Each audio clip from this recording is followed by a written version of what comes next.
పక్షులలో చిలుక చాలా అందమైన పక్షి. ఎంతో అందంగా ఉంటుంది. దానికి మాటలు కూడా వస్తాయి. అయితే దానిని మనము రామచిలుక అని ఎందుకంటాము? ఎందుకంటే అది దాని వ్యక్తిత్వం అట. నేను ఈ మధ్య తెలుసుకున్నాను. శాస్త్రీయంగా కూడా నిరూపణ అయిందట. చిలుక మరో చిలుకతో స్నేహం చేసినప్పుడు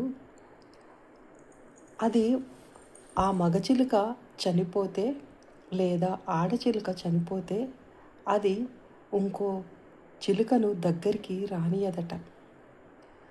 రాముడు ఏకపత్ని వ్రతుడు కదా, అలాగే చిలుక కూడా అలాంటిదేనట. ఇది శాస్త్రీయంగా కూడా నిరూపణ అయ్యింది అని నేను కొంత అధ్యయనం చేశాను. అందుకే దానిని రామచిలుక అన్నారట. మనిషికైనా ఎవరికైనా వ్యక్తిత్వమే ముఖ్యం కదా, పైన ఉన్న రూపము ముఖ్యం కానే కాదు. అందంగా ఉన్న చిలుకకు ఇంకా అందమైన మనసు ఉంది కాబట్టే దానిని రామచిలుక అన్నారు.